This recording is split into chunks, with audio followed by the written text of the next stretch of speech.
Puesto que el hombre es siempre persona, ni siquiera al delincuente se le ha de privar de un trato solidario. Las penas no deben humillar ni degradar, más bien han de servir para la restitución y la protección del orden público, para la corrección del culpable y para intentar remediar el bien. La Iglesia se pronuncia en contra de medidas estatales que desprecien la dignidad humana del autor del delito, sobre todo aquellas como la tortura y la pena de muerte, y aboga además por la reducción de la duración de los procesos.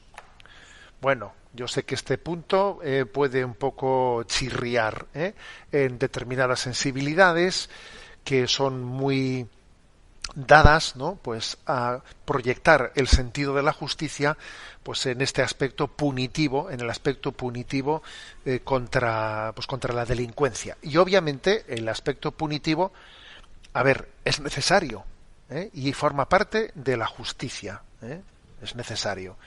Y una de las finalidades pues de ese sistema penal es poner a las personas a buen recaudo, como se dice, ¿no? O sea, que para que no puedan seguir cometiendo delitos. Bien, pero no únicamente eso, no únicamente eso.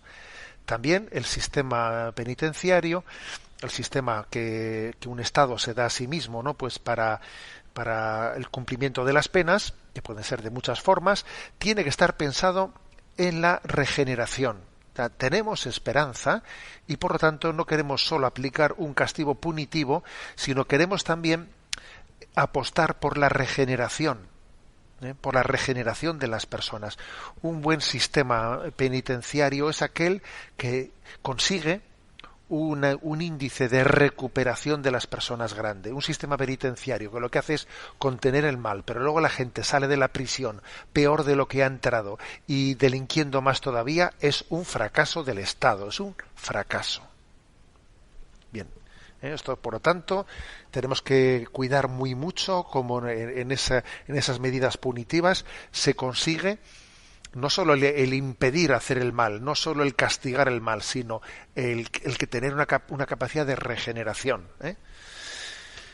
Bueno, y dicho esto también decir que es un buen retrato de cada uno de nosotros el que tengamos esperanza en tal cosa, en que no nos cebemos, permitidme la expresión, que no nos cebemos, ¿no?, en una especie de rencor proyectado en quienes cumplen penas, sino que tengamos un sentido de la misericordia. Os voy a leer un pasaje del Quijote que lo descubrí y me pareció maravilloso. Fijaros qué palabras dirige Don Quijote a Sancho Panza en un momento en el que, cabalgando, se han encontrado con un grupo de presos que iban atados con cadenas, y entonces pues Sancho Panza hace una referencia irónica a qué delitos habrán cometido estos, ¿no? Aquí están pagando. Y fijaros Don Quijote lo que dice, estas son sus palabras.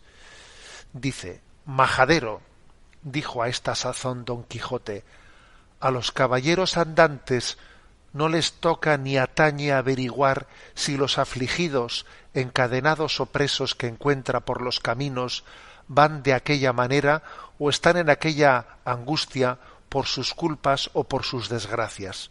Sólo le toca ayudarles como a menesterosos, poniendo los ojos en sus penas y no en sus bellaquerías. Toma frase de Cervantes, puesta en labios de Don Quijote, ¿no?, que nos dice: oye, mira, tú en este momento no te estás cebando con el que está en prisión, y ahora tú lo que tenemos que hacer es intentar que le sirva de redención. Por ese motivo la Iglesia está en contra de la pena de muerte. ¿Por qué? Porque la pena de muerte no es una pena que a alguien le dé la capacidad de restituirse, de reiniciar, de redimirse, no. Y está en pena también